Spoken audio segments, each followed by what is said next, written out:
हमारे साथ है एमडी और सीईओ प्रशांत कुमार साहब, और आप जानते ही पहचानते हैं प्रशांत कुमार साहब ने यहाँ पर एसबीआई के बाद अब यस बैंक की कमान संभाली है मार्च 2020 से। वो एमडी और सीईओ के तौर पर, और तब से बैंक में काफी जबरदस्त एक्शन होता हुआ दिख रहा है। और इससे पहले वो एसबीआई में एमडी और सीईओ के तौर पर रहे। 36 साल से ज्यादा उन्होंने काम किया है। दिल्ली यूनिवर्सिटी से पढ़ाई की है, बीएससी की, एलएलबी की पढ़ाई कर चुके हैं, और अब यस बैंक की कमान प्रशांत कुमार साहब के हाथों में। प्रशांत सर, बहुत बहुत स्वागत है आपका जी बिजनेस पर। सबसे पहले तो धन्यवाद, वेरी गुड मॉर्निंग। और यस बैंक को, आपको, यस बैंक के जी सारे कस्टमर्स को, आपके सारे स्टेक होल्डर्स को नए साल की बहुत बहुत शुभकामनाएं सर। धन्यवाद, और सभी हमारे दर्शक, आप सबको जी चैनल की तरफ को हम सबकी तरफ से बहुत बहुत नववर्ष की शुभकामनाएं।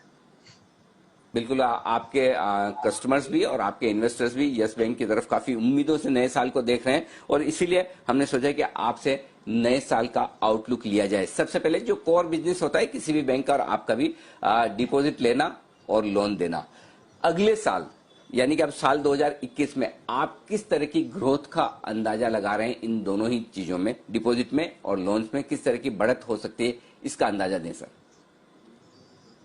देखिए, हमारा जो अपना इंटरनल टारगेट है वो हम लोन के अंदर खासकर रिटेल और एमएसएमई में हम 20% ग्रोथ का टारगेट अपना रखा है हमने, और कॉर्पोरेट लोन्स में भी 10%। तो पूरी लोन बुक में कम से कम 15% की ग्रोथ का टारगेट हमने रखा है, और इसी तरह डिपॉजिट में भी कम से कम 20% की ग्रोथ हम लोग करेंगे। पर इसमें सिर्फ एक ही मैं आपको कहना चाहूंगा कि सिर्फ एक कंडीशन है कि ये जो कोविड का इम्पैक्ट है, होपफुली अब ये धीरे धीरे खत्म हो जाना चाहिए। अब वैक्सीन भी आ गई है, तो मुझे लग रहा है कि अब कोविड का कोई नेगेटिव इम्पैक्ट नहीं होना चाहिए। बिल्कुल परफेक्ट। बस कोविड इसी सिचुएशन में रहे तो बैंक की ग्रोथ पक्की है। 15 से 20% की ग्रोथ का आप अंदाजा लगा सकते हैं। लेकिन साथ ही सर दो आंकड़े और आपसे जानना चाहता हूं। एक तो नेट इंटरेस्ट मार्जिन, क्या है यहां पर किसी तरह के बढ़त की गुंजाइश है, ये किस तरह के रह सकते हैं? और दूसरा, एनपीएस के बारे में आपका क्या ख्याल है? 2021 में किस तरह के एनपीएस रहेंगे? कम होंगे, ज्यादा होंगे, रिकवरी होगी? ये भी थोड़ा अंदाजा दें सर। देखिए, ये जो फाइनेंशियल ईयर है, मतलब मार्च 2021, इसमें तो थोड़े एनपीए बढ़ेंगे क्योंकि जो कोविड का इम्पैक्ट है, और अभी तो क्योंकि जो माननीय सुप्रीम कोर्ट के आदेश के अनुसार एनपीए को डिक्लेयर नहीं किया गया है, पर उसका जो पेंडेमिक का इम्पैक्ट एनपीए पर जरूर होगा और एनपीए थोड़े बढ़ेंगे। पर जो अगला फाइनेंशियल ईयर है 21-22, उसके अंदर मुझे लगता है कि एनपीए वाली जो प्रॉब्लम है वो नहीं होगी, और इसी साल में जो भी है उसको रिकॉग्नाइज कर लिया जाए। ठीक बात है। वैसे तो यस बैंक ने जब से फॉलो ऑन ऑफर दिया, फॉलो ऑन पब्लिक ऑफर आप लेकर आए हैं सर 13 रुपए में, 12 से 13 रुपए का जो प्राइस बनता 13 रुपए में आपने दिया, वहां से लगभग 50% के रिटर्न इन्वेस्टर्स को आए हैं। काफी अच्छी परफॉर्मेंस के दम पर आए भी हैं।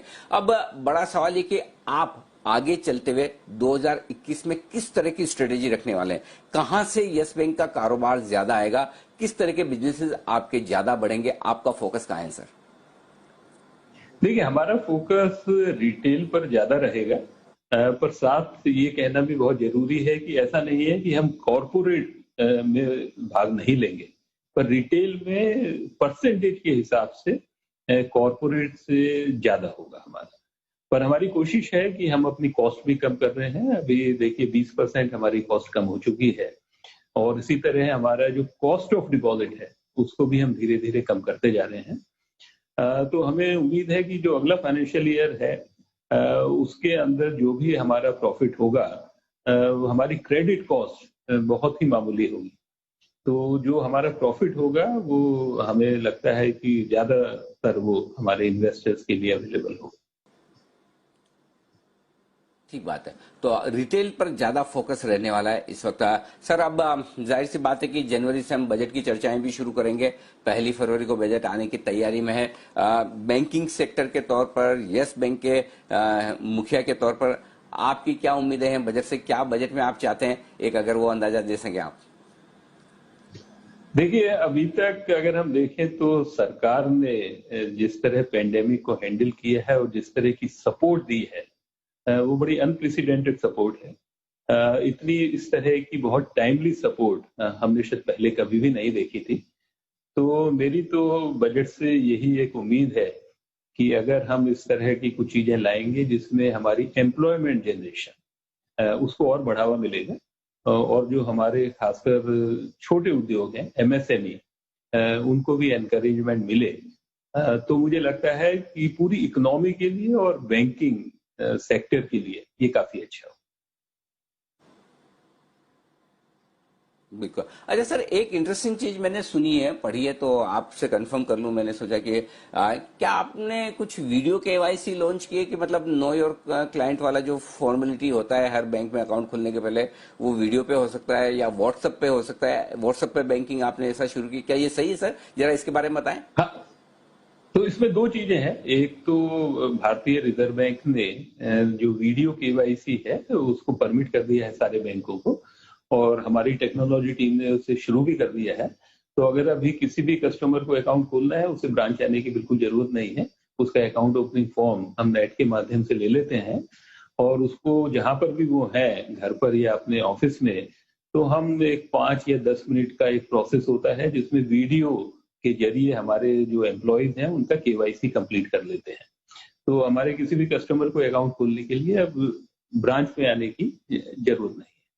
और जहां तक व्हाट्सएप बैंकिंग की बात है, तो व्हाट्सएप बैंकिंग में जो बहुत छोटी छोटी चीजें होती हैं जिसके लिए कस्टमर केयर को अ, हमारे कस्टमर्स को कनेक्ट करना पड़ता है, अब वो व्हाट्सएप के जरिए जान सकते हैं उनके अकाउंट का बैलेंस क्या है।